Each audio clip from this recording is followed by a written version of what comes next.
Woman, great is your faith. Let it be done for you as you wish. Well, this is a very confronting story, isn't it? A very uncomfortable story. A story that takes a subject that makes us squirm and it just won't let us look away, but kind of holds it up to our face and rubs our nose in it. This is a story about racism and rejection and shunning. It's a story about hoarding privilege and shutting others out. Before coming to Brisbane, I spent most of my adult life in ministry in Sydney. And some of you may be aware that Sydney is a slightly different place to be an Anglican from pretty much the rest of the world.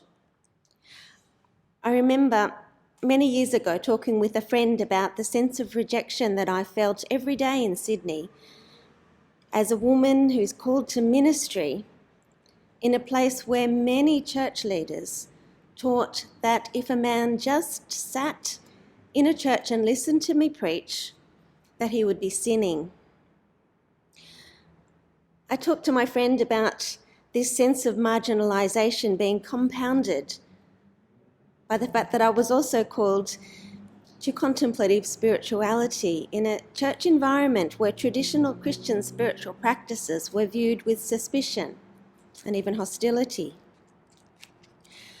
I remember talking about how hard I worked to stay under the radar because being a contemplative female Bible teacher brought me just about as much rejection as I could deal with. I did not feel that I could handle any more. Now, this friend I was speaking with was wise and kind, but not someone who was in the habit of sugarcoating the truth. So this was her reply. Well, Margaret, how do you think you'd feel if you were a gay, contemplative female Bible teacher? Or what about an Aboriginal gay, contemplative female Bible teacher in a wheelchair? She turned my sense of rejection and marginalisation upside down and reminded me of the privileges that I enjoyed in church as a well-educated, white, straight, cisgendered person. Back then, I had not yet heard of the concept of intersectionality, a concept that challenges those of us with some experience of marginalisation to notice, to listen to, and to empathise with people who stand on the intersection of many forms of marginalisation. Intersectionality is not a word we find in the Bible, but it is certainly a biblical concept. Two of the most significant personal conversations that Jesus had with people in the Gospels were with people on the intersection of multiple forms of rejection. Think of the woman at the well in John 4. She is a woman, she's a Samaritan, and she has been in 5 failed marriages. Reason after reason after reason why a man like Jesus would be expected to shun her. Reason after reason after reason why it was shocking that instead of shunning her, Jesus engaged her in a theological conversation. And then there's the woman in our story this morning. Firstly, she's a woman. Secondly, she's a Gentile, not a Jew. Matthew calls her a Canaanite to emphasise the ancient animosity between the Jews and the other inhabitants of the land around them. And thirdly, she has a daughter who is described as being tormented by a demon. Now, whether or not that is an accurate diagnosis, the suspicion of demonic activity would have been enough for her family to have been shunned. So there she stands, on the intersection of multiple forms of shunning and rejection.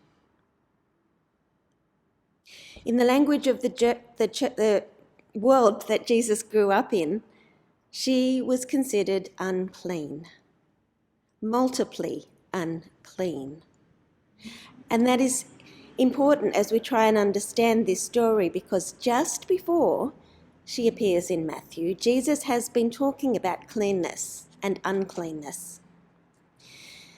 Now, in the context of a pandemic, I obviously need to say, as an aside, that Jesus was dealing with scientific knowledge of his day, which means that he did not know that bacteria and viruses can enter the body through unwashed hands. And he wasn't talking about physical disease, he was talking about spiritual impurity. His people, like Orthodox Jews today, used a lot of washing rituals because cleanliness of the body was supposed to be an outward sign of a clean heart. And what I understand Jesus to be saying here is that if you have an impure heart, if you are harboring hatred or lust or envy or refusing to let go of those things, then you can wash your hands all day, but you will never be clean. What is in your heart is bound to come out. God is not fooled by religious practices that have no inner reality.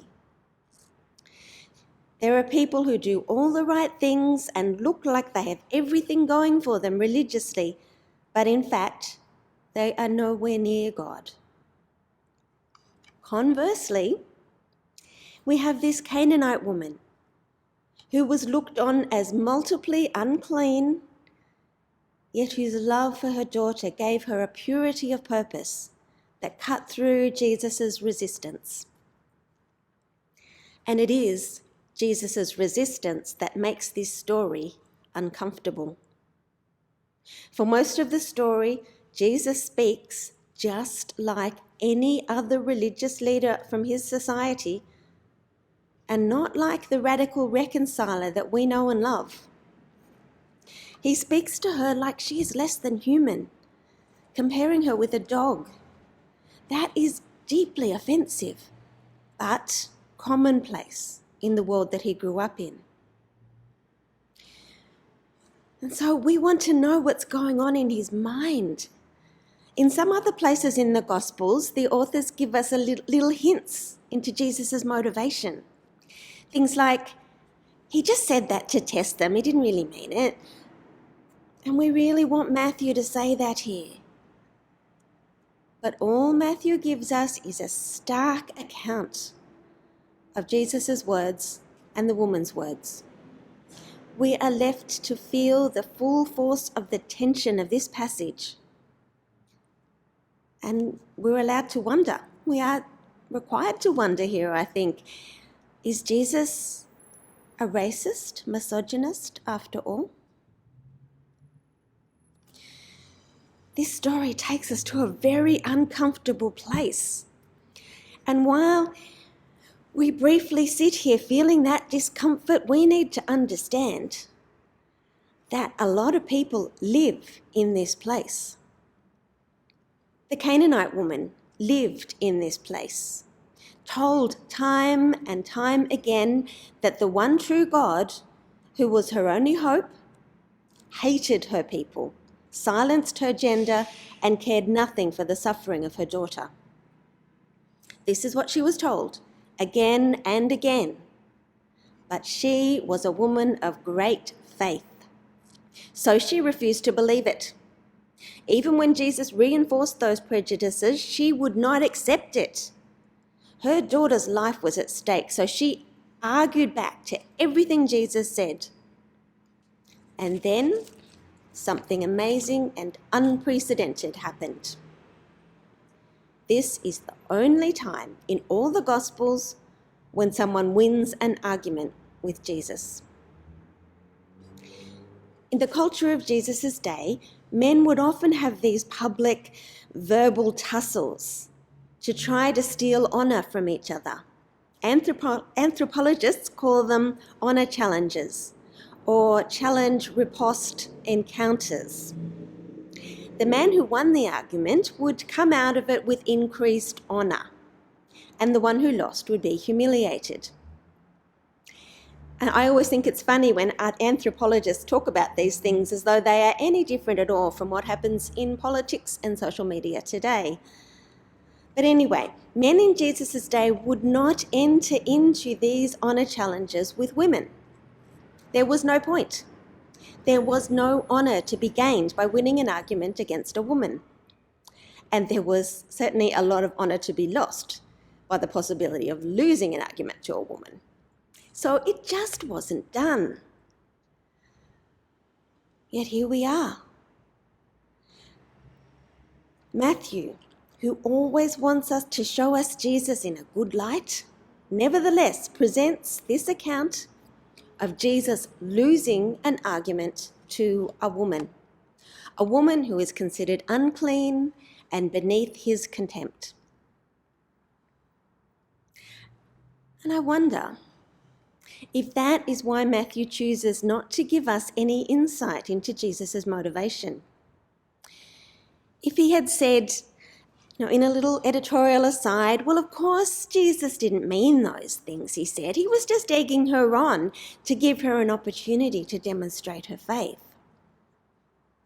If Matthew had said that, that would have diminished the woman's status as a hero in this encounter, because it would be saying that Jesus just let her win. As it is, she stands victorious. She has won an argument with the Son of God in order to give her daughter a life and a future. And so she is a model for all who have been marginalised and dismissed and silenced by religious institutions.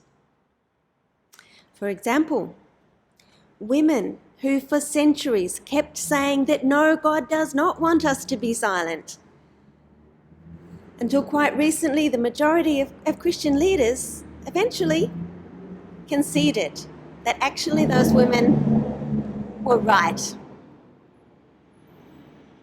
And then there's mothers of children sexually abused by church leaders who were ignored, dismissed, and vilified until the Royal Commission demonstrated just how tragically, horribly right they were. And then there's LGBTQI people right now who are saying to church leaders that no, God doesn't hate them. They are not unclean. This story about the Canaanite woman makes it very clear that the voice of protest from people at the margins is welcome, blessed, and honoured by God. Jesus commended her for her great faith, because it does take great faith to keep insisting that God is loving and generous and open and welcoming, especially when religious dogma says that God rejects and excludes and diminishes people just because of their gender or race or ability or status. So when we feel marginalised or shunned or rejected, we can stand tall with the Canaanite woman who was recognised as a hero in the Gospels, the only person to win an argument with Jesus. And when we are on the other side, when we have the qualities that are considered pure and worthy and honourable, then we need to check whether we really are as clean on the inside as we look on the outside. And we need to look around for people on the margins and invite them into conversation. Then hopefully they will win some arguments with us and convince us that God is so much bigger than we had ever imagined. Amen.